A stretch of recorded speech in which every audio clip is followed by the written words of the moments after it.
Things continuing here in Bucharest. The European minor battling for a spot at the major qualifier, which has been seen by many, in fact everyone, to be the most stacked major qualifier to date. And this is just step one, or even indeed step two for some of these teams to try and get over the line. Epsilon were one of the teams that did have to battle through the online qualifier just to get to this, to try and get to the qualifier. And I do love saying that just because it just puts into proportion just how wide and expansive the competitive CSGO scene is. So, it's Epsilon versus Godsent. Now, to set the scene, I've got two lovely gentlemen who'll be guiding you through all of the analysis. Two CS brains known as Vendetta and Natu, or to me and to, I'd like to say their friends, Halvor and Yorna. Did I get it right that time? That's all right. That was getting better. Hey! Get the hang of it. I'm learning. My finish is coming on fantastic. You were teaching me how to say, what did you teach me yesterday? Dog? Yeah, Koira. Goira. Taking notes, kids. Not just CS we teach you here. We did some Swedish earlier. I'm trying to teach English. Probably not a wise choice, actually, considering how many times I just say weird things. As long as you stay away from math, I think we're good. Oh, yeah, good grief. Yeah, let's do that. I'm 600% correct in my predictions, by the way, guys. Okay, Halvor, let's start with you because you did it so well in the break. And thank you so much, guys, for staying with us as we did get Godsent shuffled in early to go ahead and get their gear set up, as we did already witness Epsilon. I think that's where I'd like to start. Just before this, we did witness Epsilon versus Space Soldiers, and now they have to go in again in a survival match. And what's your kind of initial thoughts like when you do look at Godsent Epsilon on paper? Obviously, the first thing that comes to mind is the fact that this is a domestic matchup, which always brings weird results or at least weird gameplay. But if you look at the game we saw yesterday, it just goes to show that it's completely open and fair. Even though you might have said on paper or coming into the tournament that this is something that Godsent should be able to handle with fair ease, if you want to go that far. But that's just been proven not to be the case, and definitely very easily so, because they could have been in a situation where they were the ones playing Space Soldiers earlier today.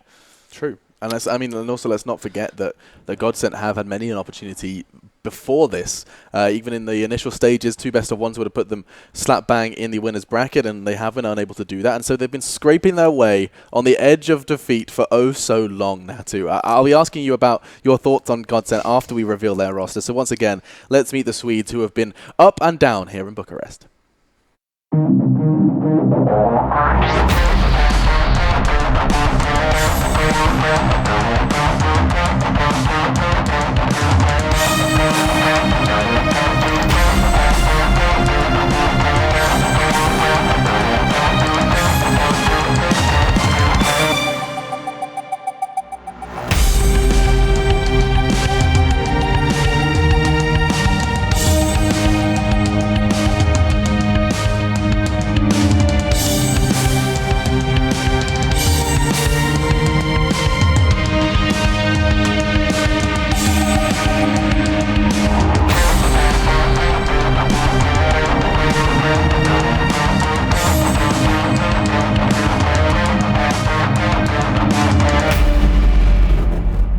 Godsent battled versus Hellraisers in what was a game of both wordplay and some sexy CS. It is indeed late o'clock here in Romania. Perhaps they'll be able to go ahead and do something quite special. We'll be finding out in just a moment if Pronex can get his squad together. And I think, Natu, you've been turbulently trying to understand exactly where to place them, where to pinpoint them. I mean, we had questions coming in yesterday like, could anyone here at the major make top 10? And the only team that you mentioned would be Godsent. Sometimes when you look at them play, it's like looking at a wounded animal, right? Yeah. You don't really, they're in desperation mode. For the most part, especially their T-sides have been very, very interesting, to say the least. It's so much about the necessity of their players feeling the game and them reading situations correctly instead of going for executes and set up plays and all that kind of jazz. What it really does need is players like Lekro, for example. He needs to be up there. The newly acquired player, he needs to be that heavy hitter coming into it. JW needs to find his form. Like we've been talking here, Flush is pretty much the only one that's been able to keep up to his resume, basically, so to speak. Pronox, too. I mean, we talk in-game leaders kind of need to produce numbers, too. He's had some glory moments here and there, but not too many. Not too many. Yeah. I think it's too far in between. It's been too long between those glory moments. And Snyder as well. I mean, I've talked about him a lot, about being a little bit, you could say, inconsistent at times. He's had some great performances, especially on train. Like, that's been his bread and butter. His home court, it seems like. And that's a positive sign. But he needs to keep that up. Yeah, we're going to be seeing if Schneider found some light at the end of the tunnel. He certainly has found some light in our interview studio, because that's what he is doing right now before this match. We can go ahead and check in with Schneider to see what he was thinking ahead of this one. We started off like this tournament, we only had like 3-4 days of bootcamp practice with Lecro, and a lot of stuff are new for us, but still we really expected to, I guess, be better than we are right now. Because I still see us, like if we compare us on paper to everyone on paper, except maybe Hellraisers, I think we should be able to beat anyone, but that's easy to say when CSGO is becoming so competitive as it is right now.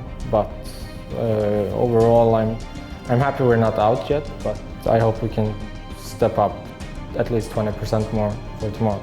It's so low on the timer. Dead Fox isn't even peeked out yet. They don't have enough time. He's going to jump onto it. The spray's coming. Lekko's got that kill, but oh no! They can't find him. It's going to come down to him, but Stico gets the knife. I feel like Hellraisers and Epsilon, by all the ones that we have met, they have played like on maximum level. Epsilon really pushed us to our limits mentally, I would say, in the way they played and in the way they won rounds. And then Hellraisers, they obviously seem very prepared. So I see them actually as the favorites, not us, because they actually had way more practice with Dead Fox. I think that's the newest player. I hope we can come back tomorrow and beat Space Soldier / Epsilon and then just have our revenge on Hellraisers, but they're playing great. Me personally, I love Lecro more than probably any player, except maybe Flash and JW from before, but from the old team. I miss Twist and Lecro a lot from old Godsent. I think us three had something really good going on. Me and Crimps never clicked at all. So that put my level down a lot, and that also put his level down by a bit. Not as much as me, but we didn't get along. Not personally, but in-game.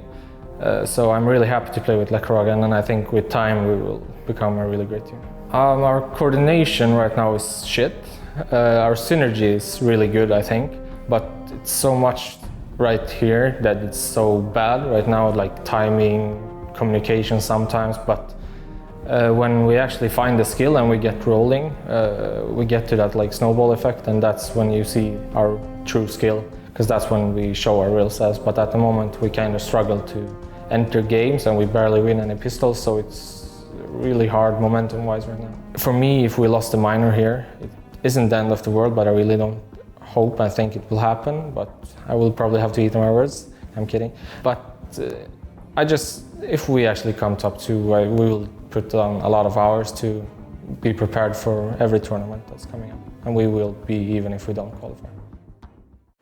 Hard to read into, perhaps, there with Schneider. Admittedly, he does reflect a lot of the thoughts we have here on the analysis desk, but it again seems like this confidence discussion. I love that we get to shed more light on the Crims move, and I love that Schneider sits there and says that they didn't mesh as a unit. But what stood out most to you in that interview, Havel? Because there was a lot to digest. There was. I'm kind of happy about the fact that, again, they're showing self-awareness with the fact that, we have a great synergy now, like within the players, and we're meshing in that way, but we're completely off on a lot of things, especially coordination. Exactly. So the fact that they realize this, obviously it would take a blind man to not see it, but sometimes players do get quite stubborn about their own play, and it's good to see that they're actually acknowledging it. And outside of that, I think the Crims thing as well, because you rarely have that kind of a transparency where players are just openly saying like, well, we didn't get along, and like, so we realized we had to make a move. Obviously, like most of the time you end up just having tons of speculation, like, oh, this guy hated that guy, and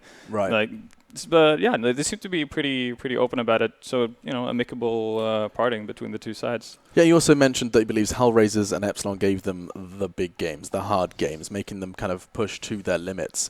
And now they go up against Epsilon again. Yeah, I mean, it's I'm sure they can see a lot of similarities in Epsilon from themselves a few years back, right? When they were Epsilon with a lot of these players. Yeah. So, I mean, getting pushed by new young kids who are very talented individually. That's what they were at that point in time, just teasing the big dogs. So, yeah, it definitely is a tough battle for them. New young kids who are talented individually. That's a nice way to summarize it from Natty, but now let's meet them. It's Epsilon who stand against Godsent.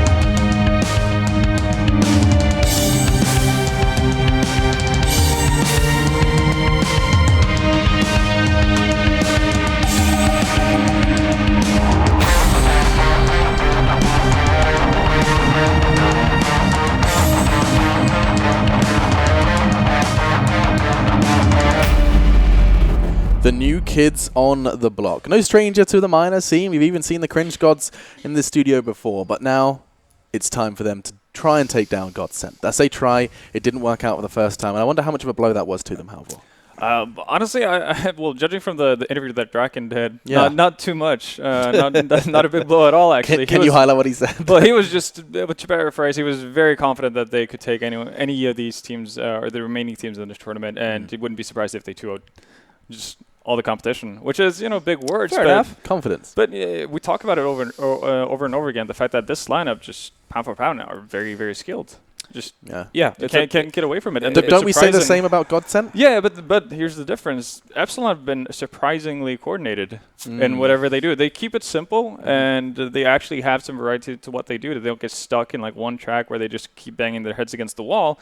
So, and that's something you can't really expect coming from a team that basically had no preparation coming into this. So, in that sense, it's very promising to see.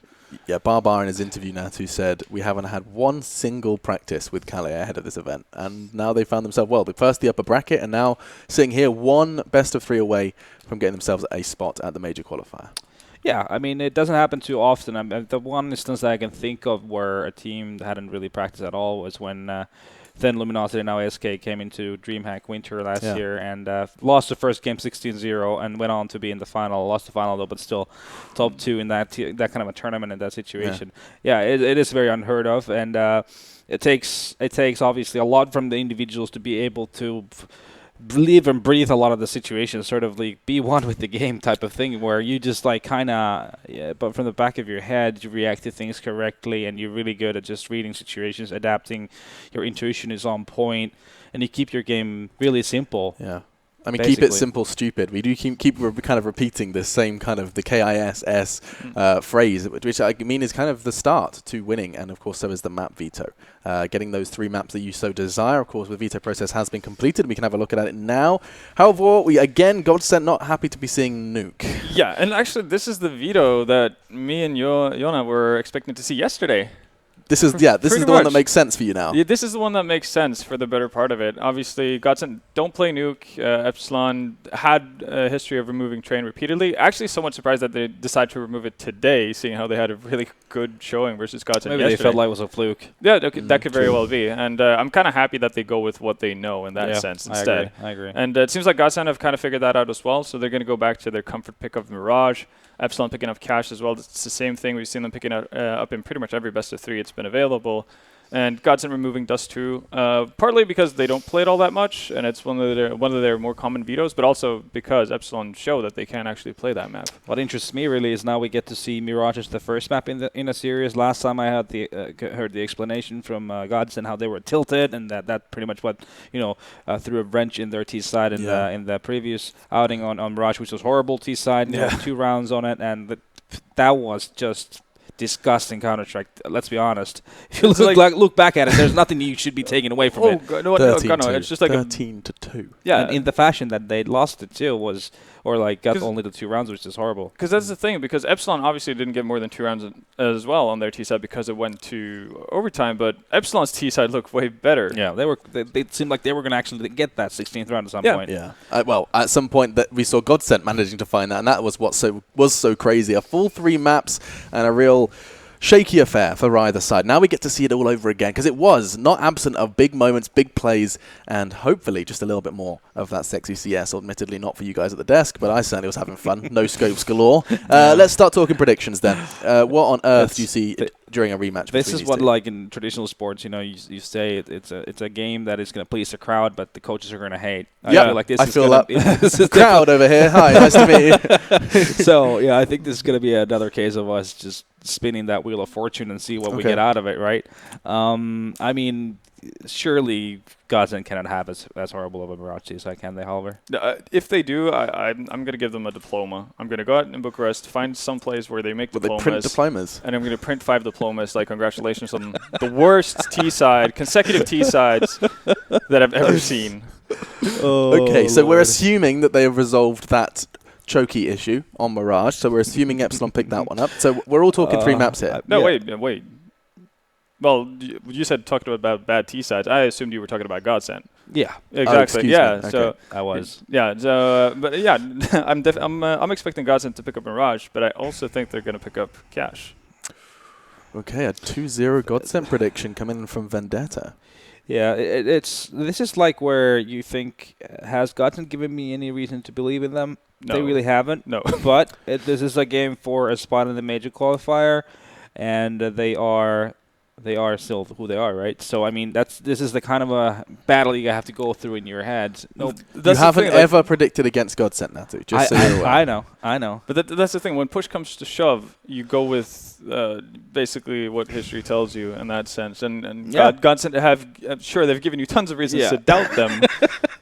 But again, it comes back to that third map we saw. The fact that they were able to make it back All right. into an overtime. I know where this is going. Yeah, you're gonna have. Well, we know where you're gonna. Godsent. It does seem. It appears that I do. You're so scared to say it. I have to go Godsent. I have never heard Natu be so scared to say a team name. But it is hard. Okay. You never know. So the Finn goes for the Swedes. It is going to be 2 for Godsent, and that means that for the Swedes. Yeah, that's thinking, like if we talk about fence sitting, right? Yeah, I'm just gonna. Yeah, you know what? I reckon a Swedish team will win. But with the Norwegian or not? Oh yes, I actually think Cali and Epsilon are going to do it. Yes, indeed. I believe that best of 3 will be going the way of Epsilon, and they could be the second team alongside Hellraisers at the major qualifier. It would be a huge blow to either of these sides to concede this best of 3. Do not forget that Epsilon have come all the way from that online qualifier. To get to the major qualifier is achievement in itself. For Godsent, they thought they had a ticket almost printed ready to go for that major qualifier, and it did not happen just yet. You guys have been throwing your predictions in, and look, this is actually one of the more close community predictions we've seen. 58 for Godsent and a 42 split then to Epsilon. The desk does look like it's going 2-1, and I mean, I don't know what the casters would be saying about this one. I don't know. I mean, I know that Blue is always going with everything that you say. I think it's a safe bet. Yeah, Risk occasionally is my friend. I don't know. I'll have to find out in just a moment. But community has been great so far. 58 to 42. I think we've got a good game on our hands either way, right? Yeah. Oh, yeah, definitely. Yeah. Even though I think it's going to be a 2-0 for Godsent, I think it's going to be 2 very hotly contested maps. 2 hotly contested maps, even though it's a 2-0. Yeah. Talking of 2, there's 2 other guys I want to meet. It's actually Blue and Risk. Risk, are you joining me? Come join the Epsilon hype train. I'm ready. I am actually on the board of doing that because one thing that I think is very important in tournaments like this is momentum and confidence. And Epsilon are just coming off a huge win, 2-0 win against let's say arguably weaker side than Godsent, but still they have the momentum, they have the confidence, and they played really well last time against Godsent. So you know what? I'm gonna go for it. 2-1 to Epsilon. Thank you very much. All right, that's all I need to hear. Never mind, Blue. I know what you're going to say. I was going to go with Epsilon. But he is! Okay. Some faith has shifted. Yeah, so in all honesty, I feel like the consistency factor has been there for Epsilon, and you know, coming into their first matches of the day, every single time Godsent has looked really, really weak. I feel like that's going to be a factor here, and I honestly think there's a potential for the upset to come in. I agree with Risk. I think it's going to be 2-1, but I think at the end of the day, it's just barely going to shift over towards Epsilon at the very end of it. Schneider in his interview said that they just need to get rolling, and I think we'll let you guys do exactly the same. You get rolling into our first map. All right, thank you very much. Well, we'll get prepared to jump into our first match, of course. It goes back to Mirage, but this is a problem area now for Godsent for very obvious reasons if you've watched the match yesterday. Yeah, they have to have something like different than what we saw last time around, because as Vanilla said, that was probably one of the worst T sides I've seen from a pro team in my life. It looked horrendous, to say the least. Yes. And I mean, only by some miracle graces did they bring it back, of course, on the second half. But yeah, for Epsilon here, I mean, if they're going to be able to shut things down right at the beginning again, then what hope does Godsent have now? What do they need to change on that T side to be able to allow them to be able to hopefully bring some strength into that map? And also because Vendetta nailed it perfectly. Like, he was saying that, okay, we know, of course, Godsent had a terrible T side, but then again, Epsilon also only got the same amount of rounds to bring it to overtime, but so many close rounds for Epsilon, so many like 1v1s or 2v1s duels that could go the other way around. But on Godsent's T side, whenever they lost a round, they got absolutely wrecked. It's not like they had any chance in the ones they lost. And yeah, that's why I'm putting my money in Epsilon, to be honest. And also, young blood making it into the scene. Of course, always great to see new players getting attention, and that is what I think, a development of talent. And what's just going to happen? What if Epsilon just gets to this major qualifier from this one and just wrecks everyone, because they have been showing high level? Absolutely. They've had the potential to do it. They've seemed as though that they've been ready to take that next step here throughout the entire tournament. Godsent have bowed out of many, many LAN qualifiers before, and, well, they could take it another step further here and bow out of a LAN qualifier out of LAN. You know, just adding that extra level to it here. Yeah, that's meta for sure. But really looking forward to see what Godsent will do, and also how they will react, because that's my most important thing. If they go down 0-1 here in the first one, how are they going to react? Are they going to go full tilt as we saw last time around when they were in the third map and they said their T-side was so bad because they got tilted? If they lose the first map, are they going to get tilted in the second one and lose that as well? Yeah, that's a very key factor. And as you can see now in the game, the warm-up's starting. Just waiting for the players themselves to get readied up here, and then we should be able to jump into the maps. I'll assume that these are the sides as well, since it's been the case for every other map previous to that. And again, Godsent going right onto that T side. The question is, what the hell are they going to do? There's had to have been a massive meeting yesterday to figure out just how they can fix this T side, how they can find some weakness against Epsilon here. And if they don't immediately scope that out and punish it, then again, Epsilon are just going to fortify the strengths they worked with yesterday and try to pull off that same similar scoreline. And obviously, of course, make sure that they don't blow it away in the second half. But yeah. One thing that I have to mention is that, of course, we have some more access to the players and looking at them, how they're prepared, everything down here, because we're at the studio, the players at the studio. And one thing I noticed, I'm not sure how to read this, but JW spends a lot of time with his cap in front of his face and his hands on that. I'm not sure if it's like a meditation and focus technique, or if it's just him being absolutely tilted already. I hope for the focusing, and that could be great for him because he needs that focus, because JW's level is kind of very important for this team if they can bring that A-game performance. If he's not on his A-game, the team is not going to be either. He was one of the reasons, in all honesty, that they almost lost Train yesterday because because he started off so slim on that first map there. Came back in huge strides, of course, in the second and third maps. So it was part of the reason they actually won it. But I mean, if they had had him in full strength back over on Train, it could have been a much more dominant map for them. Instead, it ends up being like 16-14, and that missing piece of having an op on that map is a very big key thing there too. But hopefully he's gonna not suffer from those same issues here on Mirage, as this is another map where the op can make or break the difference. Even more so on T side to find those entries, to get players like a Connector and on Catwalk there. If you can clip those guys off right at the beginning of the round, it gives you easy control of a staging point that you can then kind of lurch yourself forward onto a site with. But it is time, ladies and gentlemen, to see if Godsent can keep their major position, or at the very least take the next step to trying to retain it. Yeah. As they'll start this match off on the T side. So what I noticed, first of all, is that they have 2 smokes and 4 flashbangs. That's a bit more than they had last time around, so we could see a bit more execute-heavy setup going into either A or B to start with, and I think Vendetta and Nato will agree with me on that, that is very important for them to have the perfect setup, the perfect execution, and the utility to make it happen as well. They're going to push their way into it here. Draken actually forced out into the open since his teammate get flashed, but Draken grabbing the kill. JW with the trade. They've got one more in jungle, and Freddy B underneath. He's going to drop the bomb carrier and push out to find the second player, still pushing it from T-Ramp. JW needs to get this kill on the Barbar. Gets the triple shot to take him down, but Rez also finding one. A quick flick from JW, though, eliminates Freddy, but now he's alone. He's going to need the ace clutch on the pistol to be able to give Godsent the lead. Epsilon giving him the room he needs to move around, but also the room to push him into a crossspray angle here. They don't know exactly where he's gone since the last time they made contact with him. He was back in the jungle area, but this flash outside here, actually no, it's just going to be, I believe that's a decoy being tossed out there, but still shut down by Kali, taken out of the equation, and it's Epsilon that will pick up the pistol here to start off map 1. One thing we have to highlight though is JW again a triple kill. He is one of the ones that has to step up, and I think the whole meditation thing seems a bit more likely because he was looking on point, and that is a difference than what we've seen so far from JW in this tournament. He's been a very slow starter, but this one he starts out great. Unlucky for him, the team is not ready to follow, and Epsilon grabbed that pistol. Now of course Godsent on that deco round, and Epsilon of course on UMPs and FAMASs.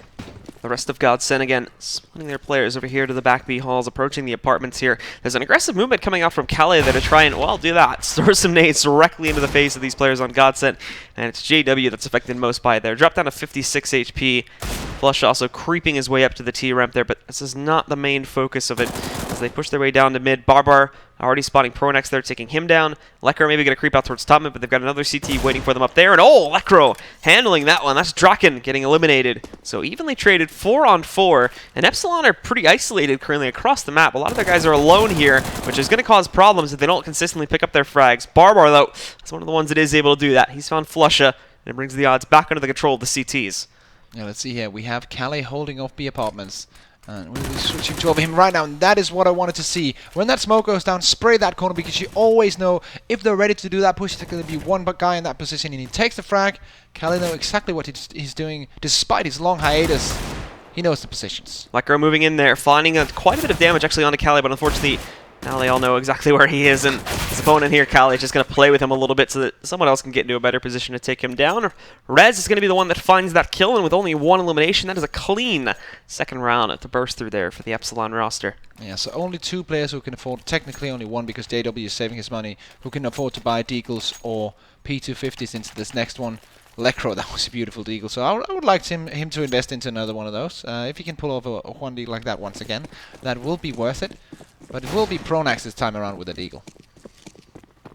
And the rest of Godsent now sending their players up towards top mid, but Draken is looking for a bit of a feast here, although he may find a surprise. They peek out, he's able to back away into a pretty safe spot. Dink down to 32 HP, still grabbing that kill, and of course Barbar further in the back there is able to support. They've got this handled nice and easily. Barbar racking up 2 kills there with Draken finding another one. Trade damage is in there, but yeah, Flusha getting dinked in the backside here. They even hit him through the box a little bit, but oh, Flusha, nice shots from him. That finds Resonator, taking him out. Draken back in the open though, and JW, well, they'll be able to find that frag, finishing off at least one of these guys. They've now spotted him, however, they know where he's playing from, and it's just a matter of eliminating it. JW's going to try to make the best of this one.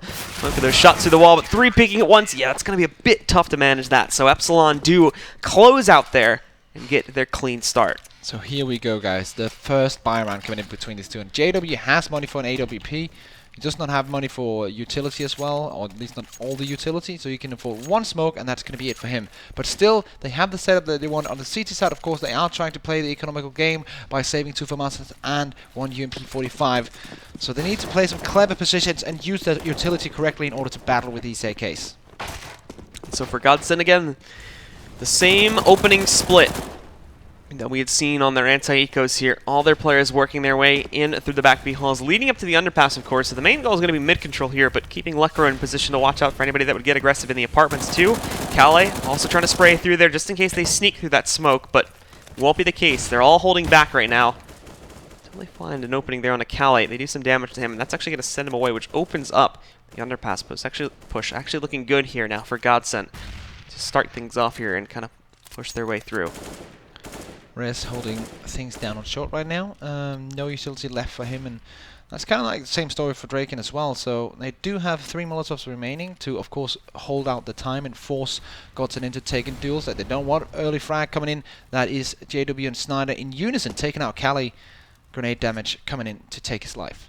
When is the execute going to come in? They still have a minute left. Plenty of time to wait for it here. And they're all keeping quiet across that map now. Slowly they creep up towards the apartment since mid-control is not going to be the cleanest thing in the world to find. Draken is up to bat first to spot some of this, but he's actually tagged through the wall.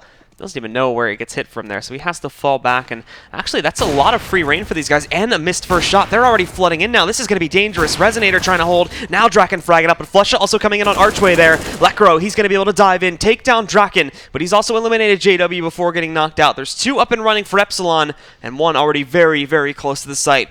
Barbar lurking his way in. They're not really going to be paying attention to this currently since they've just now taken control. The nade goes around the corner there, pushes Lekro out, but nicely done from Lekro. Able to get the kill regardless. Freddy B's up to bat now in the 1v3. Yeah, this has been a really, really nice execute coming in from Godsent. The one thing that I really didn't like from Epsilon was that they wasted their Molotovs in all the wrong position. Well, it's not really me liking it, it's just very unlucky.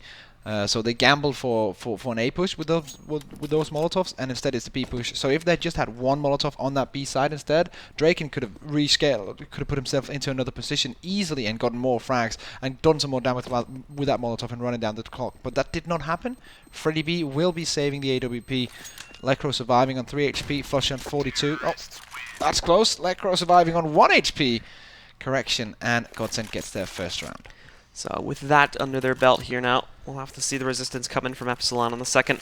And I imagine even more attention is going to be drawn from the CTs now over towards that mid area. They weren't too scared to actually push out aggressively onto it there, the anti-ecos, but they restricted themselves with that one and just played to the normal positions there. And with over the default window player getting hit really early on there, kind of stunned them. They were worried about the mid control going in, and again, the pressure shifted away. Not only this too, but the op shot just not connecting from Draken unfortunately hurt them. But look at this position from Draken. If they go through with that, he's going to be able to spot them. Oh, it's just barely a missed shot, but oh, he's able to correct that and get the full kill on the second one.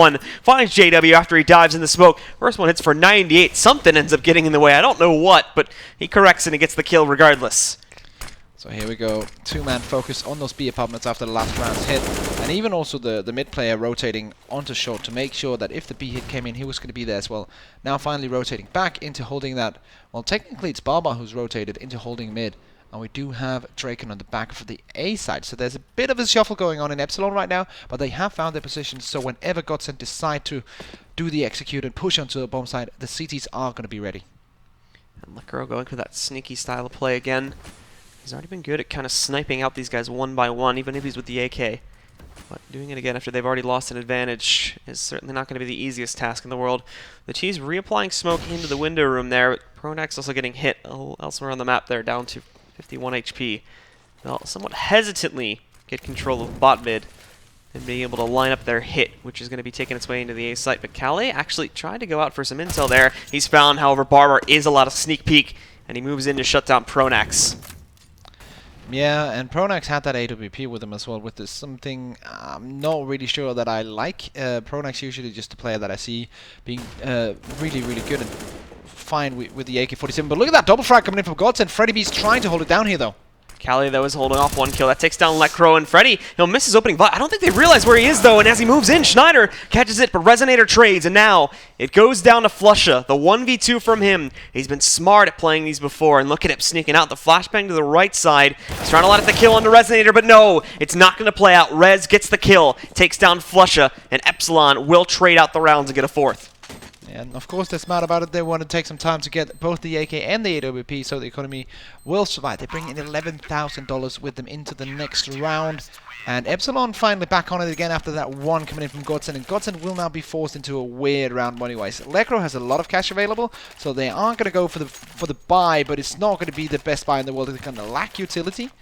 And they're going to be able to put Deagles on two of the players, but that's going to be it. Deagles on two of the players and only two AKs. So, as we go into our next engagement here now, Epsilon, Draken specifically, again, still being able to work with that op too. Going right out to mid, but now Godsent abandoning it. Going back to the alternate lanes here. Only really having Lekro in a position to sneak out through that smoke there. Everybody else is either on the encroaching areas over there towards B, or just split up in Palace and T-Ramp headed towards A. Split up very much so across the entire map here to run down the timer a bit and punish any extra aggression from Epsilon. But with the exception of on those anti-ecos rushing up mid, they haven't really played this very aggressively at all, so they're not really going to get anything from this. They will eventually have to regroup and just push directly into one of these sites. That is true. Bomber still dropping the T-spawn. Oh, JW finally hitting the shots that we know him for, and that is Rez going down from that beautiful AWP shot. Now the terrorists are regrouping in T-spawn and making sure that they hit the site altogether. This is looking like an A take. That means it's Freddy B and the gang to hold it off. But with Godsent, again, sending all their players in, they prepare for the execute here. They still need to take a couple of seconds to kind of mobilize themselves and prepare to throw in smokes and whatnot.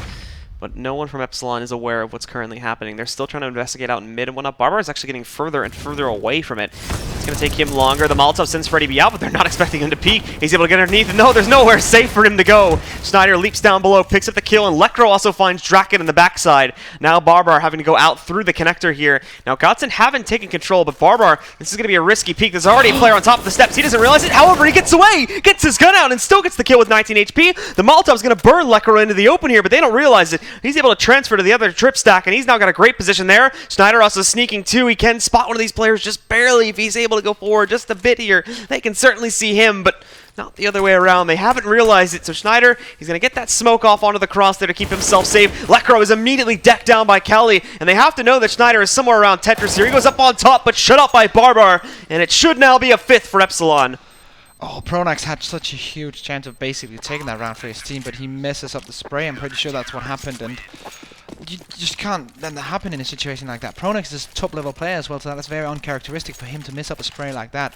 So he'll be wondering how he did that, and he's also 0-0-6 right now. So Pronax once again becomes a talking point. I don't really, I kind of dislike talking about in-game leaders having frag problems, but when he's 0-0-6 and this happens on time and time again, you just have to talk about it. Indeed you do.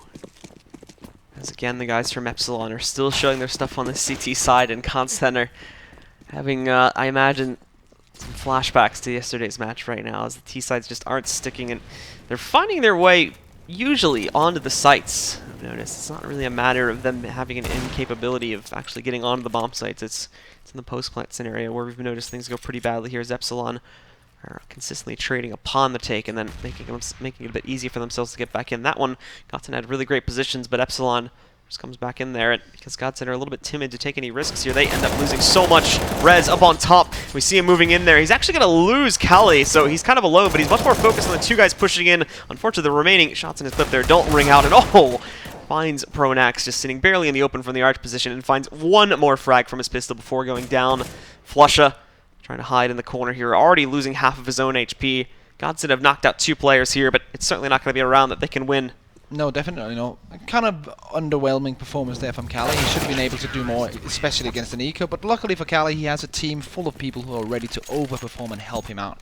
So it's not really that big of a problem, and they do have some money to spare as well, because they are in that 6-1 lead.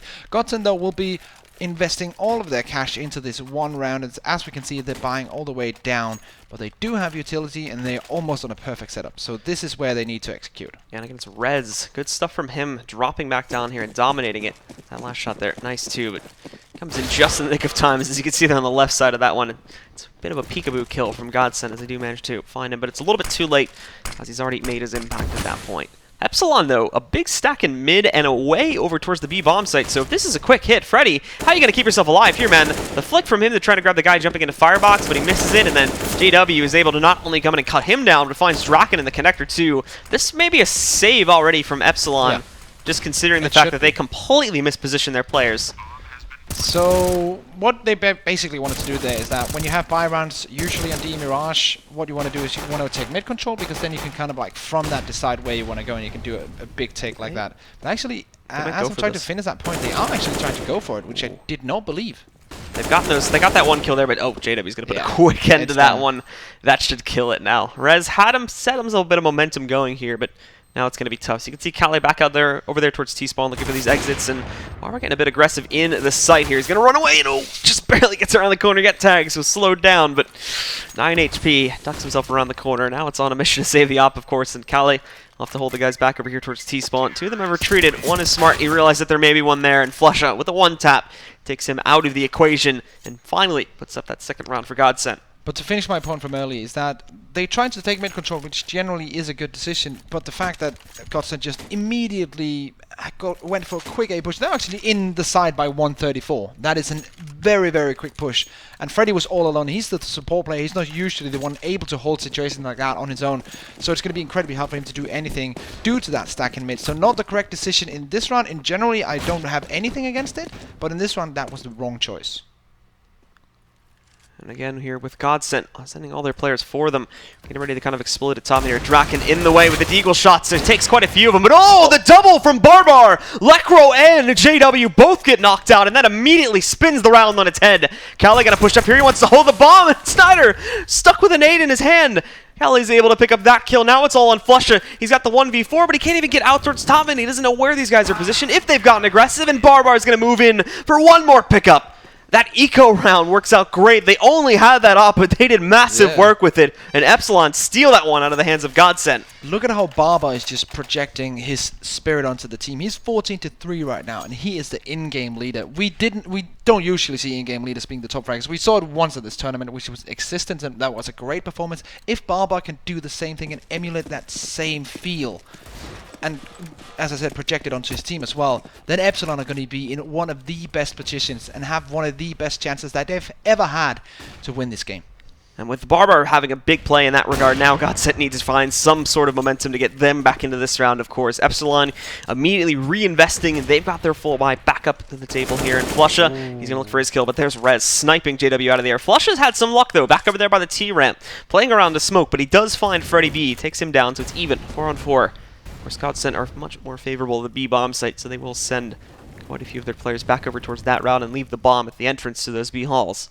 So Barbar, once again being the team player that he is, drops the AWP to Draken, who is of course the main AWP for Epsilon, and puts himself on an M4. But luckily for him, he is not a bad M4 player at all either. Barbar can just pretty much use any weapon to wreck his opponents. We're still waiting to see Godsent and how they are going to proceed here now as they have fallen back. Again, they've got Lekro in a really good position if these guys try to just wrap directly without checking those corners and whatnot. But at most, I fear that he's really only going to be able to find like Kali from that spot. And not only this too, but yeah, you got Barbar up close. And it doesn't look like they're currently going to use Palace. So he could single-handedly just put an end to this one if he times it properly. Let's see here.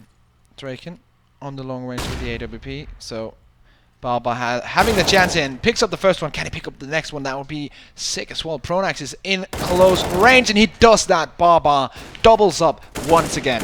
Lekro even being spotted there too, so they knock him down, and they got another Schneider somewhere around. Kali just tapping away, ends up finding the headshot there on the last shot, and there you have it. Epsilon with yet another one, 8-2 now against Godsent, and they're going to be on an eco here. Are we going to see a repeat of the worst T-side of all time? Are they going to get the diploma from Vendetta? That is the question. They might, but then we have to remember too, as it was also brought up at the analysis desk, that Epsilon need to finalize their own T-side, so both teams kind of in that same rut currently. This is an interesting one for sure. Pistols coming out, of course, for Godsent, almost the full eco. Don't expect anything from this at all. And again, no direct mid plays being used. Obviously, somewhat more forgivable on this one, but like the gun rounds and whatnot, they've basically been ignoring it. They've been trying to be sneaky with like underpass and all that, and just very carefully take control. They aren't able to weigh their aggression at all. They don't just go in and sort of seize the day to take control of this one, and that's limiting their options severely in terms of where they can actually take their hits. And if you see some of the great Mirage playing teams, for example like Virtus Pro, their Mirage is really good. They utilize mid control all of the time on the T side. That is basically how they start most of their executes, by taking mid control, by using smokes, by using flashbangs, and just using molotovs to keep the CTs away from the positions where they can control the middle. And then they hit a bomb site after that. Godsent is doing the other thing, where they're just waiting, not really finding anything, and then doing a full take. Maybe it's even a quick take towards B that, or A, as we saw in that one, where they actually won. But not utilizing mid control on Mirage is, in my opinion, a bad choice. And Barbar sneaking his way underneath of the steps there, working his way up. He finds Lekro. And now the guys from Godsent, they move in. But while this has been seen by Rez, he's going to pick up that first kill there. There's a peek coming to his left side. Flicks to that. Tries to flick to the second one here. And oh, an instant headshot on a JW on the secondary peek. All that's left is Flusha. Oh no, he runs out of ammo. He knows he's back there though. The casual switch to the Deagle. Kali kind of rolls in and steals the glory a bit. But hey, Epsilon, still another clean round for them. I don't think a single person dies. Resonator, or Res, if you will, just playing an absolutely beastly game so far. Almost up there with Barbar as well, frag-wise. And the fact that Res is only 18 years of age, as we learned earlier on, is just even a better selling point for him as a player. He can develop and evolve so much more through the next 2-3 years, and I wouldn't be surprised if we saw him as a top level player in the world in a year. Well, it's all coming up to the development now of these guys. If they can make this first leap up to the major qualifier, it certainly will look good. Lekro moving in though. Barbar thinks he's going to trick him a bit by hiding that mini cubby, but not going to be the case. He spots him and was expecting a flashbang of some sort, so had his face in the wall, but no, Lekro just takes him right out of the picture. And we'll see Godsent for the first time in a while getting the first kill of the round here. Yeah, this should be where they really try and work on the executes. They got the first 2 kills here. Have to watch out for Rez, but look at that. JW just walks through the smoke like it was nothing. Freddy B though. He's got that 1 kill on the Pronax, and he's got dinked through the box there, down the 9 HP. Not only this, but Schneider low. However, JW trying to go through the murder hole there. That's where Kali is going to find him lurking and be able to take him down with the shotgun. Shotgun sniper rifle. Strachan works his way out. Oh, he has a spider sense tingling. Someone is in that connector, but he looks away, and luckily for him, the turret isn't pushing. Freddy B here now too. Looking, but 9 HP is going to be tough. Ooh. Schneider ends up being the one with the Spidey senses there, as he is going to be able to find Draken out of the corner of his eye, take him down, and Freddy, yeah, this is going to be a bit difficult for you to pull off. Only 9 HP, the safer option, fall back and save. It's certainly going to be what he'll choose to do. Wrapping away from this one, heading away from the site, it will finally be another round on the board for Godsent, but this could mean nothing, as Epsilon have been able to pretty consistently trade these back out. One thing that is very important is that, as well, is that they managed to bring 3 weapons into this one. So they will be able to do a full utility coming into this round as well. Pronax on the other side of things, 2 to 12 right now. Not looking good for him, but he is a top level player. He'll need to just get on that level again, and we've all seen him do well. So it's not a question of us not believing in him. We just know that he has a better level, and he needs to show that in order for Godsent to get to the point where they can beat Epsilon.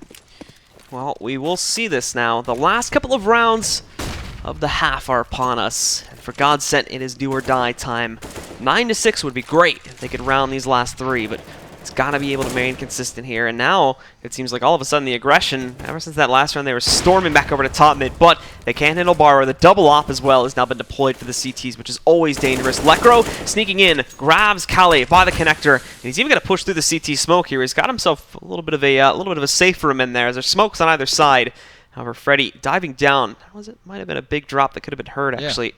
So I think JW may know that there's someone obviously underneath of this platform, or has shifted over towards the T ramp.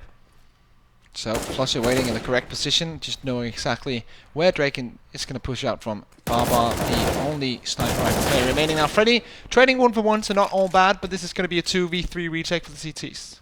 And one more over there on Cat will be handled too. JW waiting for that peek from Barbar, gets it, and all that's left is Rez in the 1v3.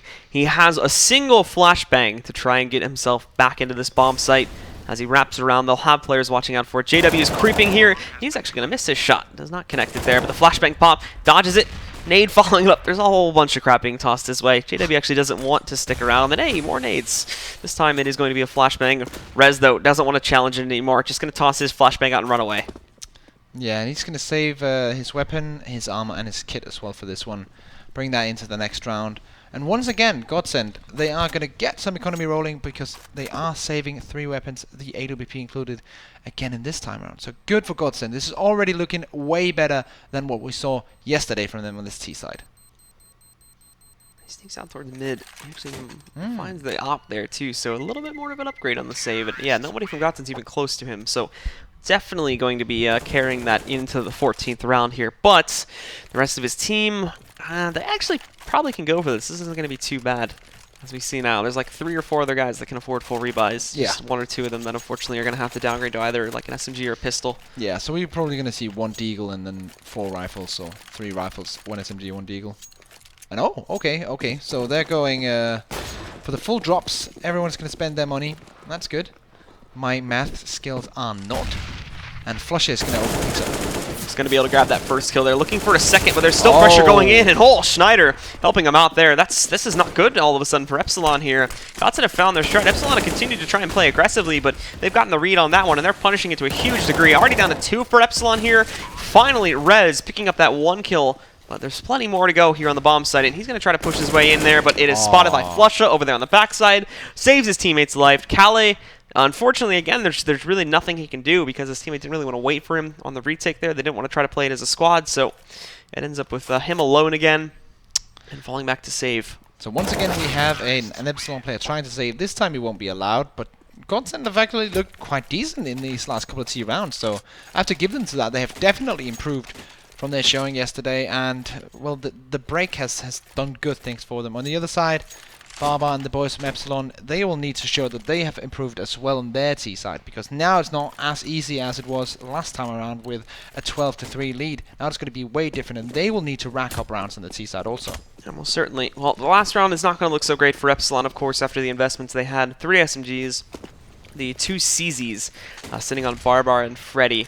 That'll be the most that they will be able to add to the defense here, but the actual number of players itself that are now prioritizing A has been increased immensely, so I actually wouldn't count this one as a pure fire round for Godsent yet, especially with these pushes working out. Draken moving in there. Somehow we got past past JW. I don't know how this happened, but now he's inside and Kali can move into assist. There you go. 2 more kills for Epsilon as Draken and Resonator rock him up. The last 2 alive here are going to be split across the map. They did get the bomb out of here. That's the one saving grace currently. And Stetter can kind of mess with the guys in Palace to keep them here, but no, Draken's waiting for it. He's got off in this round. 3 kills for him. Lekro is going to make a last-ditch attempt to get into the B bomb site, but well, Resonator is already here and waiting for it. So if he jumps down and doesn't realize his position, then Rez will just get the final kill like that, and Epsilon will net themselves a 10th. Godsent falling into that pattern there as their ultimate doom. Like I said, there was the big stack all of a sudden from the CTs when they only had the SMGs and CZs to work with.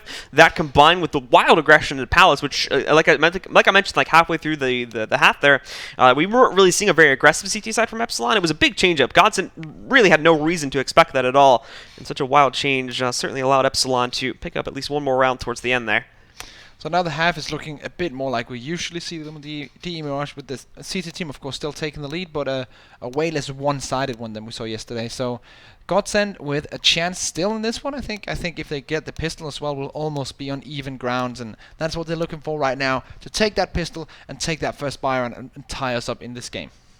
And we will jump into the second half now, guys. Let us see if Epsilon can keep that lead rolling. It was looking good for Godsent, but again, like I said, patterns, very easy to read for Epsilon, very easy to counter out there, and that ultimately became their downfall at the beginning of the half, and eventually towards the end too, when Epsilon picks up that last round there. So we get into it, of course, and we shall see who gets the opening advantage with the pistol. So Epsilon now on the T side, 1 smoke and 1 flashbang on Barbar, the rest of the team just buying up the armors. So what's it gonna be? Draken just probably going to go for a push down into the underpass, and then they're going to hit a split A. That's my immediate thought. Barbar with the flash and the smoke, so he will be the one to initiate and kind of decide when the timing's going to happen. JW up in towards apartments and Pronax down here. It is your default setup from Godsent, though, so they'll be ready for this one. And also, they'll have a pretty quick rotation from Schneider. I imagine that his attention is going to be drawn, but the Dink early on certainly not going to help the case. Nobody checking up on top, though, so JW grabbing that kill, and oh my goodness, the 90-degree flick from JW up close against Kali. Wrecks him. There's more players in the sandwich. Barbar's just standing out in the open for him there. JW with the hero play has saved Godsent, and now brings them back with a pistol round in the second half. And that is exactly what they need. Like the pistol round we saw in the first one, in the first half, we saw JW going absolutely off. This time he does the same thing, but his team is ready there as well. He gets a triple and he takes that pistol round home. And Godsent now with a chance, to be honest. Now with a very big chance, of course. Look at this. First one, just taps around. Boop. One more of a 180 flick. I think it's a 90-degree flick. It's a little bit bigger than that, so holy crap. JW saves the day. That's what we need to see from him. And Godsent now on the warpath, but there's always the risk of that second round that they need to be cautious of. And while Barbar's going to start us off, Pronax, though, out in mid, he finds the response kill, and good damage is also done to players like Draken, which JW is now going to find 1 and 2 more kills about. Barbar and Rez, though, with the Deagles, respond just as much in kind, and it leaves Lekro and Pronax as the final 2. Barbar making his way into Whorehouse, and now looking down towards the middle here. Where are the terrorists going to go? Lekro, of course, still hiding in this corner here, making sure that no one can cross into B, and he's holding down that B bomb site on his own, while Pronax is on A. But look at that Barbar pushing in. Is he going to catch Pronax? Yes, he is. And that means more weapons for the terrorist side, and Lekro in a 1v2. Smoked out, but currently nobody expecting a connector play. However, jumping down there, I think it was a little bit too far to hear it. Oh, he had Rez in the open, low at 66 HP, but missed his chance to kill him now. Lekro is going to try to push himself forward here. Looks for it, but Rez with the Deagle shot out of nowhere closes it down, and we will see Epsilon pick up the round. Very well played there by Epsilon, and now the focus just comes in for them. They have the lead now, and we could actually hear them from here just yelling after that round win. So they are hyped. They are pumped up to take this map 1. 11-6 is the scoreline right now. So if they can show that they can grab buy rounds against the CT side of Godsent as well, then there's definitely potential for them grabbing map 1 here. And Epsilon again splitting up here. They're more than likely going to end up grouping up, sending those 2 guys down below. But however, Flush, I think he's going to be able to hear this as long as they keep themselves loud enough here. You might have heard that last guy jump just as he was getting close enough. He's sitting here waiting for there to be an eventual play on the Cat, but it's all up in the air at this point, and Godsent don't want to take any risks. They're sitting so far back here. We can see them getting up on the platforms, but these are all still default positions for the CTs to be playing here. They're not taking any adventurous guesses to move out into the open, and with that, Epsilon obviously gets early control here. Just need to make sure they don't slip up when it comes time to find those first entry kills to get into the site. As Flush sets back and waits here with the scout. Barbar, yeah, it's going to walk right into that one. So Godsent pick up there first. These two teams right now just focus to the max. Of course, playing for a spot at the major qualifier.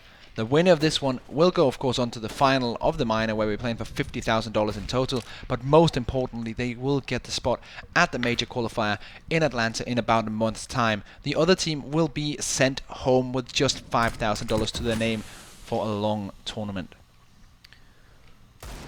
Well, again here with Godsent still split up and trying to figure out where exactly Epsilon are playing for. They've done a great job of still concealing their play, but down a player here and no smoke. Flusha! Wow. They're letting him pick these guys off. Finally, he's handled by Kali, but still, that's massive damage being done here, and this could snowball here. Now Schneider as well, rolling in, picks up the scout, finds the third kill of the round on a Kali, and so far only one or two of these guys has really been traded back down. Draken now alone with 2 HP, looking to clutch. Lekro just found Rez, and JW hiding in the back corner there is going to find the last Eagle shot to take down Draken. We're trading rounds now.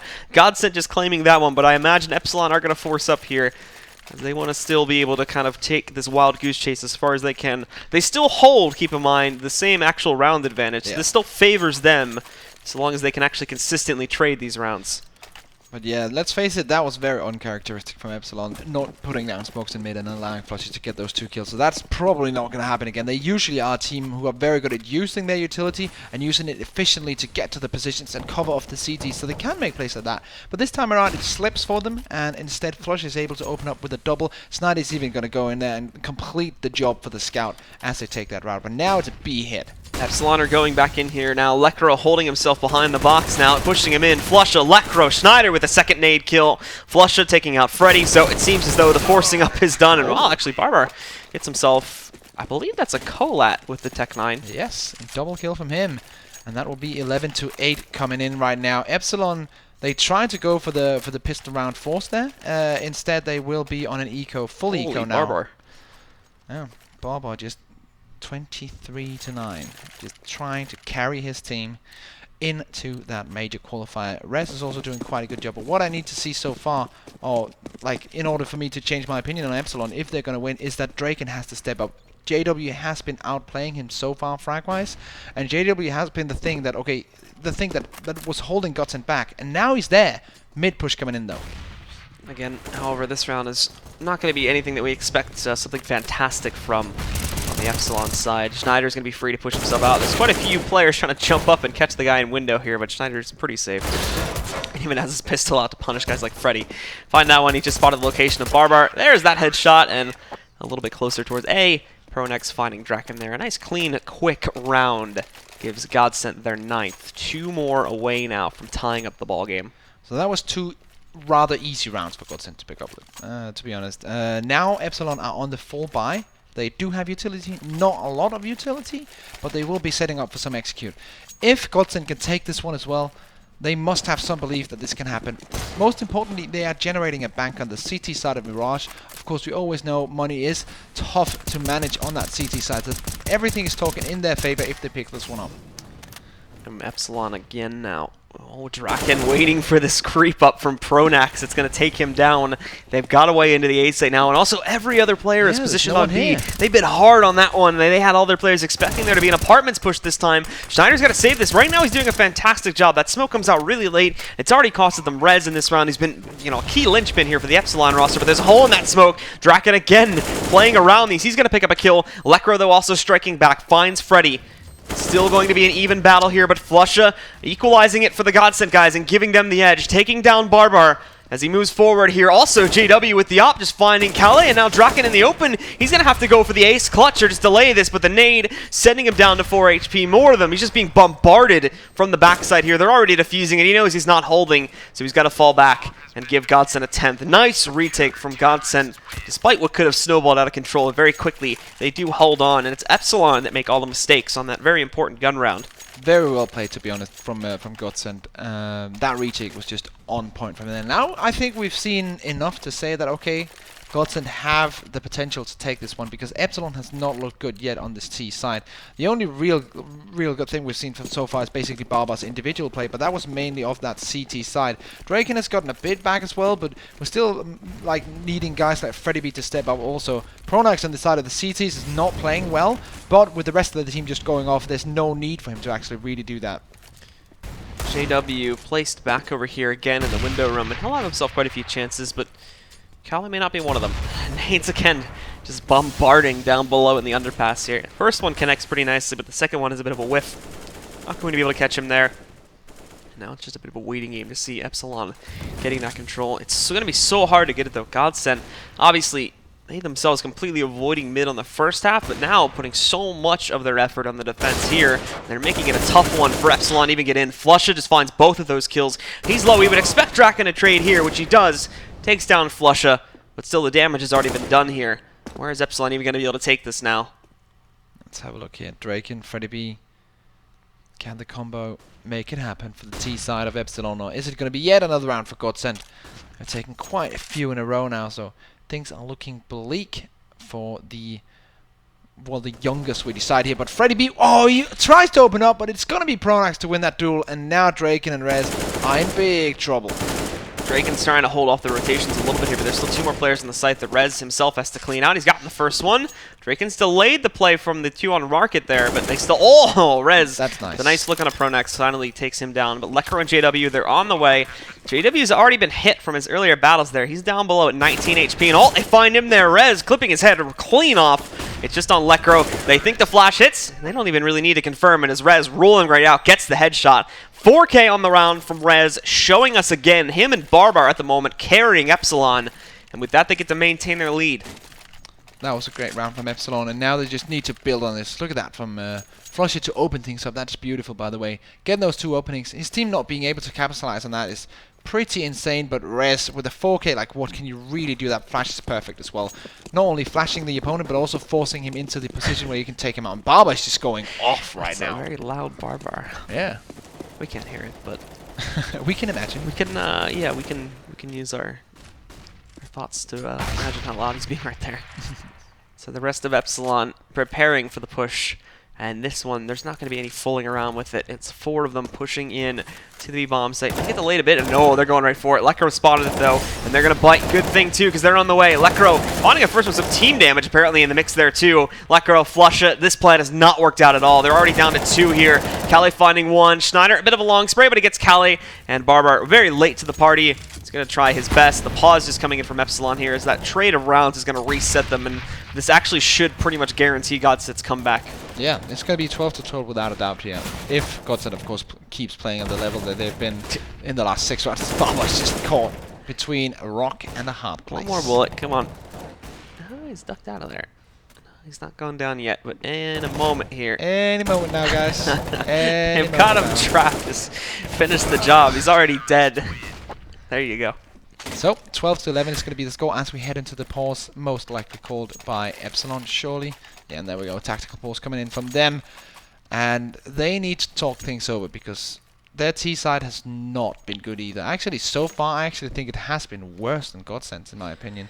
The rounds that they've won has been off the back of individual actions like that 4K from Rez, and you just can't count on that throughout a whole T side. You have to have some team plays and some set executes that actually work, and it's just not working for them. A lot of the same problems, to be honest, that we were seeing with Space Soldiers back in the last match, about how you're relying on guys like Xantares to clutch out those rounds for you. That can't be a consistent factor, and this is unbecoming of what Epsilon has shown up to this point in the tournament, where it has been a team effort. It has been all 5 players showing up to the table. But in this map so far, Draken, Kali, and Freddy, a few sparing plays here and there, but for the most part, rather unimpressive performances. And as you just mentioned, relying on Rez and Barbar, they're doing most of the heavy lifting. Yeah, definitely. Pronax on the other side pretty much correlates with Freddy B, and if you think about how much flack Pronax has received so far, Freddy B is not playing well either, so he's just having a tough game right now. But it's so hard being a support player in this kind of position where you just... you're just meeting the opposition that is so incredibly talented. What are you going to do against that? JW just hitting shots. There's just nothing you can do. 3 quick frag. It's an eco here, so we somewhat expected to be quick there for Godsent, but hopefully we were expecting a little bit of a fight back, but nothing at all that time. They just bow right down, and Godsent will take control, now tying the game up at 12 rounds.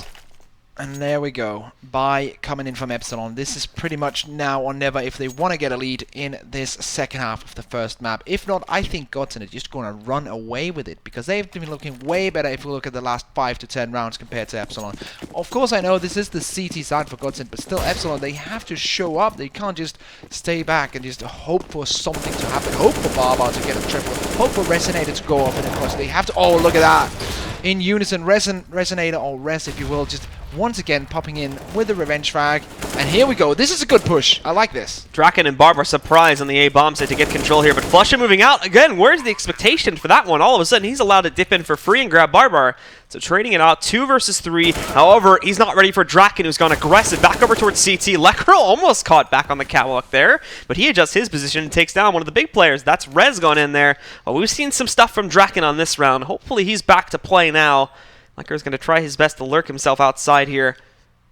But decides to go back in as he doesn't spot that player over towards CT. He'll be going for this, but he's given Epsilon so much time. They will be positioned and ready to clutch this out, and he has second thoughts just as he's about to deploy the smoke to go in, so he'll fall back outside of the murder hole here. Draken will chase him. He can actually drop that out there, and he's going to do, but the round itself still goes into Epsilon's hands. So there we go, 13 to 12 Epsilon. Good A push from them, and oh, Lekro's so close to picking up that AWP as well, but he's not getting it in the end. So JW will have to invest himself or just go on a rifle this time around, but I think their money will be okay to invest in an AWP for JW. In your camera right now, it's going to be Barbar and the trophy. Most likely a combination. Not to be claimed in this match, of course. A little bit later on today. That'll be the Hellraisers versus the winner of this one. Yeah, that's going to be a good match, whatever happens pretty much in this one. The rematch, either Godsent versus Hellraisers or just the new guys from Epsilon just battling against such a strong team as Hellraisers. Cali again hunting from down below here on the underpass, but he's currently the only one. You saw on Godsent when they went for this kind of a push, it was usually a 2-man team that tried to take it, but he's alone currently trying to work towards it. And even back over towards top mid, you've only got Barbar there trying to assist with that take. So Epsilon, who were very heavily favoring these top mid control, just general mid control plays earlier on in the half, of now taking on a new leaf here. They seem to meet some success previously with just direct A hits, and now, well, they'll still have a bit of mid flare to it. The majority of the squad is just going to be pushing up T-Ramp and Palace right into the side. Barbar looking away at the wrong time, but a missed shot. It even takes him a second to realize it there. Schneider, however, jumps on the situation and is going to take him down. Now Pronex, though, with the flashbang, he's going to push out, finding one. We see the trade from Freddy B. He lets his teammate out. They're trying to spray Pronex down for the paneling there. At the very least, he acts as a distraction, so Rez can move in and find Pronex. It's even, though. It's down to a 3v3, and it only makes up for the earlier mistakes of their teammates. JW and Lekro are ready for a push onto this bomb site. 35 seconds left. If they're going to change this game plan up, they need to do it now. The problem is they have no smoke for CT, and they know JW is still alive, so with a 75% chance he's going to be in that CT position, and they're going to plan not to him but towards another angle, and that's going to allow the retake from JW and Lekro to come in pretty much unchallenged. Walking directly up to the site, nobody even looking towards it at the moment. Lekro slowly peeking at the corner, and JW paying close attention to the ramp. This is actually good because of the fact that there isn't any pressure here. Rez spotted by Flusha as he lurks back in. It's all on Kale Freddy now. They try and somehow pull off the retake itself. They'll smoke off the connector there. Kali's now going to have to get aggressive, and they're expecting Freddy to peek out there at any moment. Already spotting him. They jumped on the defuse. Where is the movement from Kali? Freddy, he's found his first kill. Kali getting another one. They're on the defuse. Oh! And no! Inside of the Molotov. They're not quick enough. JW steals the defuse, and Godsent steal the round. Now we're tied again. They had it. He was in the open. Yes. He was burning alive, but nobody shoots at him. I think that was a second or something, and then he would have been absolutely dead and destroyed. But JW, in the end, coming in with a play. Not really a good play, but just with that defuse, that is so clutch for them. I have to see if they have the angle. He's looking. Oh, Callie's behind a smoke, so we can't actually see them. Yeah, it has to be Freddy or the Molotov. Oh, Barbar. I feel so sad for that guy that very second, but he has to reset mentally in such a short time. That should have been their round. They're obviously not happy about it, but they have to reset and say, okay, that round is over now. This is a new round. We have to refocus again. We don't have a lot of utility, so we have to hit our shots in this one. And they're still taking it slowly, but it's a slow but consistent pace here in mid to take control of this situation and basically allow them to set up as quickly as possible here. Both of the initial volleys from Godsent actually don't connect, but it's Schneider. Look at how sneaky he's being inside of the dark room. Moves in, finds Barbar, takes him down, and it'll be a 5v4. Safe to fall back to the site, of course. Epsilon split up. Where are they going to take this? Cali got free access to connector, so I'm assuming A. They still have to move over towards it. And actually, I think Godsent even know this too. Yeah. Look at how quickly they're rotating over. The guys from Epsilon, they need to execute now. It's always been a story of hesitation on both of these T sides, waiting too long for this to move in. It's the same thing. This was a weak site. Cali could have gone in on his own and it would have been open. He doesn't know this yet, of course. Neither does the rest of Epsilon. But, I mean, they've waited so long here. And now Godsent, they've got 2 players sitting outside of the crawl space ready to move in and stop this hit from happening. Cali, though, in a pretty sick position right now. And they're going to get the plant for free, but they have no idea that Cali sees. So Cali just needs to hold his angle, hold this murder hole, and make sure no one crosses in. Draken getting a bit too frisky and going into CT spawn. That is not a good decision from him.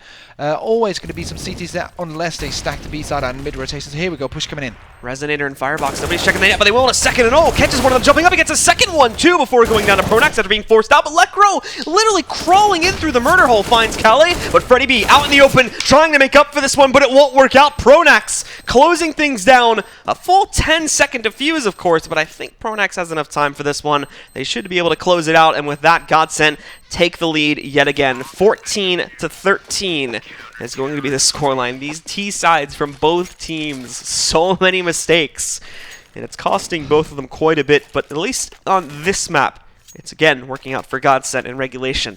Calais just lost the must-win duel right there. Not only did he lose the duel, because he could have won that duel and it would still have been close, but he lost the duel and just opened up that entire area for the CTs to just retake through. So not only did he lose his life, he lost the most important area in that retake as well. So it's hard not to say that was his fault. Of course, it's a team effort, but losing that just cost him the round basically. He goes down, the team goes in, they get the remaining kills and frags, if you will, and just get that bone diffuse in. That was well played by Godsent, but again, sloppy mistakes coming in for Epsilon, and it's the same story we saw last time around when these two teams played them out. A sloppy T side, now they're tied, and these two teams, I'm having a hard time seeing Epsilon taking this now. They look great on the CT side, but once again they go over to the T side, and it's just the Jekyll and Hyde, like completely different team we see right now from Epsilon. This is not looking good at all from them.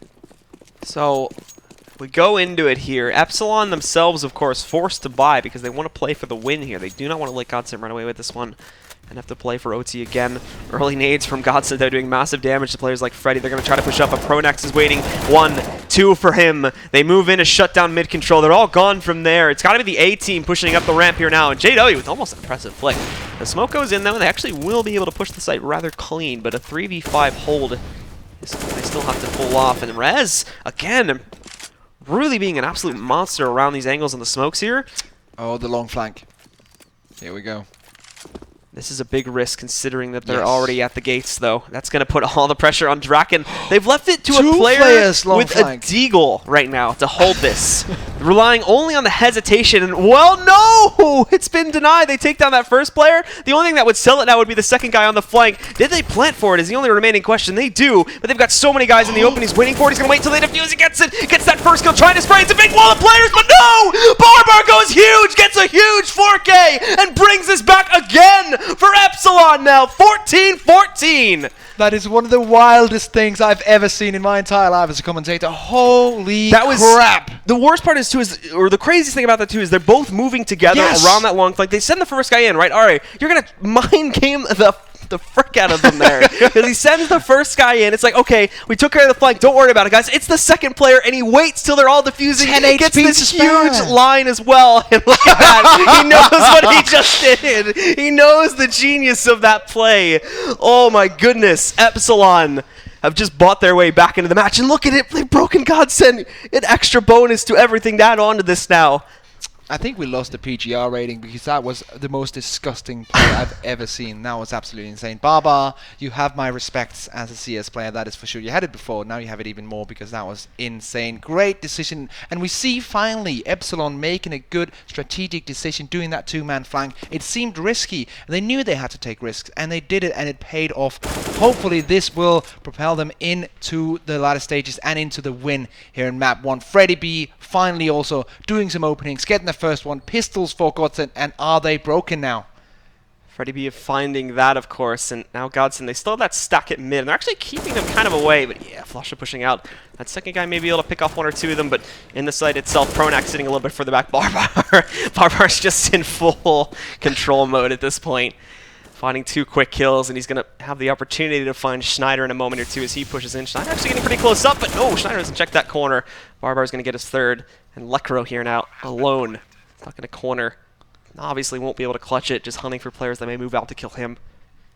And you can just like imagine JW sitting with Mirage, like just as like sitting with the sand between his fingers, just slipping out, and he just can't do anything. He thought he had that win, and it just slipped through his fingers. Lekro, of course, can't do anything here right now. Maybe he can get an exit. Yeah, that's one, and hopefully he can do some more damage with that AK as they rotate. They just want to kill him right now. They're full on domination mode from Epsilon. But Godsent, I thought they had that one. I thought they had it locked down. The hunting of Lekro has actually backfired tremendously because they just gave him an AK and they lost 2 of their own guys. Yeah, that's the best scenario you could pretty much hope for here. But to be honest, Epsilon grabbed that round number 15. Godsent, they had this map in their hands, but they dropped it like the ball. And there it is, 15-14. Epsilon on the brink of defeat, brings it back with, and I think the hero play is actually it's not even enough. It's not enough of a compliment to what Barbar just said. Barbar. It's a god play. New meta. Two-man flank.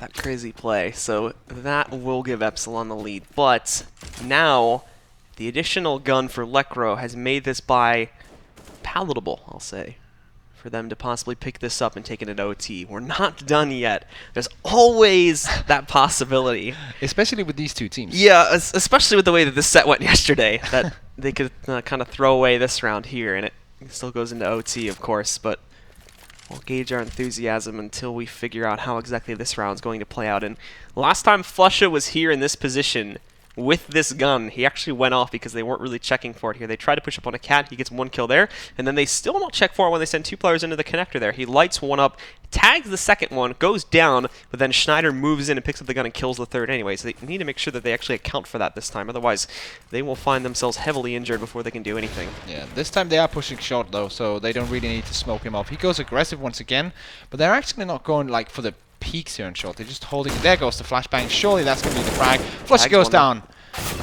And that's where Lekro's going to be able to finish it off. A nice one-shot from him. Lekro in the backside gets a second one too, but Draken trading out to Schneider. He gets another one. We needed to see Draken come alive in the second half, and again, he's done so, just as he did yesterday. But this round's not over yet. A 2v3 at Pronax. Look at how closely he's getting into the site here. They're not accounting for it at all. He gets all the way up. There's no peek on the player. He walks right in there, gets Draken. We do see Freddy holding off the other flank, but still, Pronax in the site, but he hasn't seen the flank, and Calais, he's going to shut it down. The first map goes by the way of Epsilon, and they take it in regulation. 16-14 is the final score. Look at how happy they are. Barbar has to feel so proud of not only himself but his team and the way that they recover in that match too. Look at them, they're ecstatic. Barbar had the game of his life there. That was absolutely beast from him. And all the other in-game leaders in the world would sit and take notes of how he played that one because that was absolutely perfect. On the other side of things, Godsent have to be so incredibly tilted right now. They had that game in their hands and they lost it. And now they are going up 0-1 into the next map. And Snyder and the guys, what can they do to bring it back? Like, they need so much more. They lose it at the hands of Barbar, but not only him to Draken, who we talked about there. Yeah. The other 3 players in the team, granted, did not have the best game, but Draken shows up in those last couple of rounds to really just seal the deal. Not only him too, but another player that was consistent over the course of the entire match. Resonator had a really good game, was really great, especially on the T side there, playing around the CT smokes, kind of lurking into it. They always left holes in it, and he was able to actually make the best of that quite a few times. But what a game. What a match so far. And of course, we have some analysts waiting for us to talk a little bit more about that. So let's bring them into the conversation here. Possibly one of the most ridiculous 1 versus 4s we have truly ever seen. In order to get to the major qualifier, Barbar.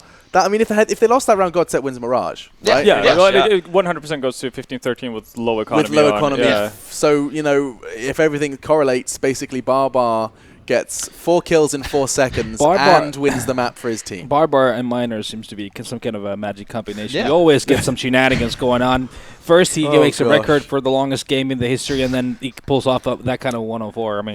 And Blue, you did highlight Rez as well. I'll talk to the guys more about him because he was great. Thanks very much, Risk and Blue. We'll be back for map 2. It'll be Cash that we'll be talking about next. But first, good God. Okay, Take a deep breath. Godsent do lose their map pick, and we're going to go ahead and try and put that into perspective because that was a journey. You guys, we're going to have to try and look past that 1v4. Another 30-rounder. Yeah, because the first words out of your mouth were, we can't forget about Rez. Yeah, and that's largely because, again, Godsent end up having a better T side, not necessarily in terms of how they played it out. You were getting so angry about the way they go for mid The first 10 rounds were ugly, just similar to actually what we saw yesterday. So that was obviously worrying. They got their stuff together like somewhat towards the end of it, but obviously with them having a better T side, that means that Epsilon also has to perform better. And in large part, Rez was the guy to actually make that happen. You can see it also played extremely well on the CT side, playing that catwalk position for the majority of the game. But he was able to clutch out a 2v4 situation for Epsilon on that A-bomb side all by himself pretty much. He's just finding picks here and there that created chaos for Godsent. He was pretty much the reason why Godsent had issues at times on the CT side, because for the most part, Godsent actually had a pretty well-controlled CT half. I think that there was only one situation throughout the half where Epsilon ended up getting a bomb plant with even numbers. Yeah. One single time. So other than that, they were always at a disadvantage, which again, like you could talk about, well, they get the bomb plant down, but like Godsent played their retakes pretty well for the most part. And I really like the way Snyder plays CT side Mirage. He's all over the place. His connectors, window, he's short, and it's just good to watch, really. Small mistakes here and there, obviously, to be seen from Epsilon's side too. I mean, they got to the bomb side at times with full numbers when, for example, with Godsent was heavily focused toward middle, towards B short, and basically Epsilon just walks into A. They get the bomb down in a 5-on-5, and they kind of overextend and give away advantages like that. But this another game where I mean, you saw the defuse we saw from Godsent, obviously. That situation, the one they won, feels like it was karma that Barbar got that 104 in the end. Yes, that diffused. I mean, we got that brilliant replay as well of the aforementioned Barbar just starting to celebrate the head in hands, and that was the perfect. This is what we were talking about. Look at line him up. Look at this reaction. Is just like look straight into the camera. He knows what he's done at that point. He knows it so well. Dark and look, just Draken's just like, oh, it actually happened! Disbelief. And Epsilon win Mirage. What on earth this means for Godsent is a different question, because they are seasoned veterans. They've lifted a major trophy before, at least some of them. But can you really bounce back from losing what was... I mean, you get a ninja defuse through Molotovs. You are doing everything you possibly can. You even do better on the side that we've already acknowledged is weak.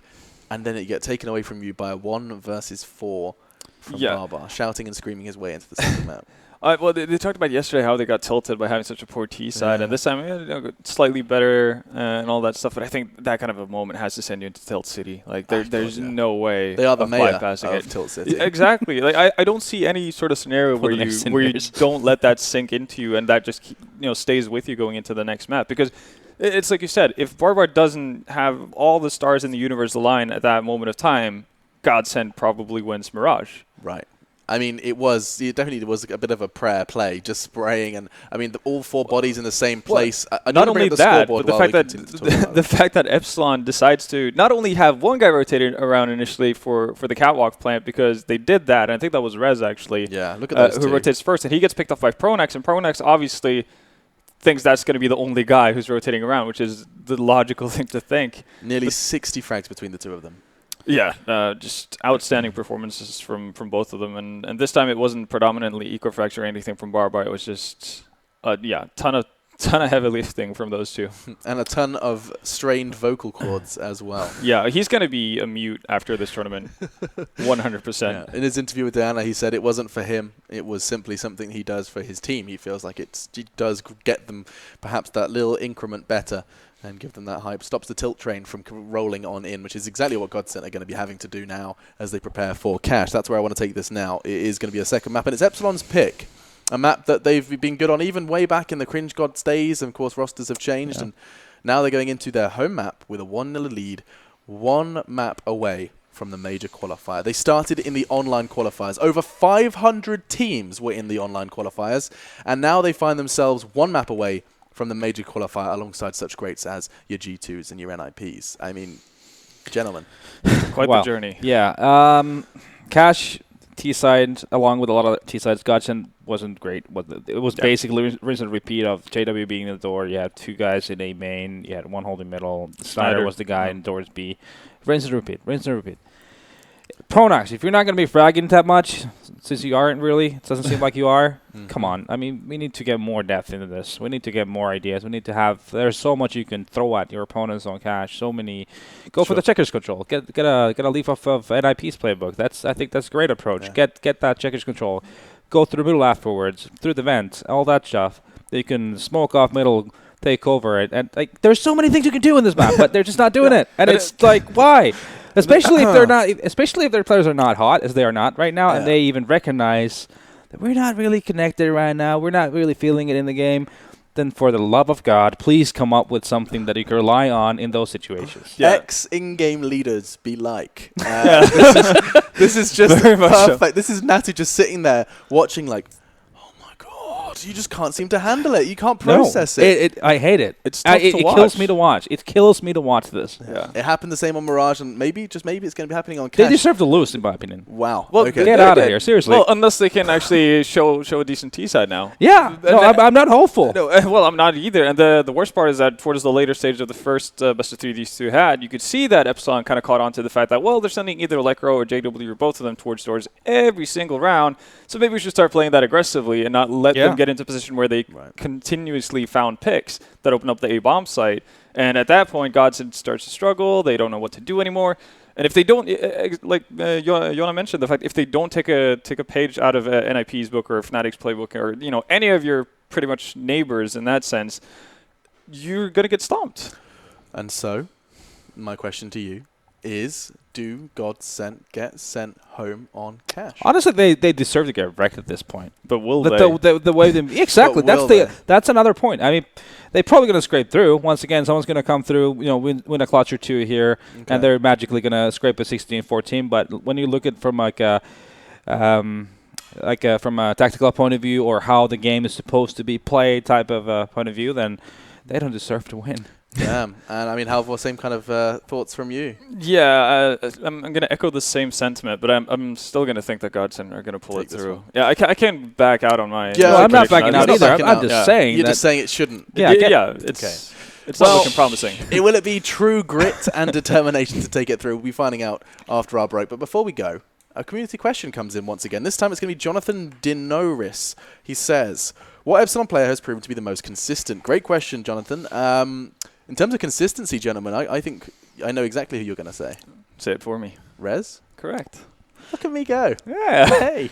Good job. But, I mean, Natty, you can echo that exactly, right? I mean, that's the name on the tip of all of our tongues. Yeah, it definitely is. I mean, the great thing about it is that if he's not having the greatest game, then there is more people in that team. But he is more often than not on very much near the top of the scoreboard. And he did dig them out of their T-side woes on Mirage. For sure. We're going to take a break then, and when we do come back, it's going to be Cash. The analyst desk thinks that even though Godsent may not deserve it, we will be seeing a third. Let us know what you think on Twitter while we take a break. And when we come back, Blue and Risk will guide you through potentially our last map.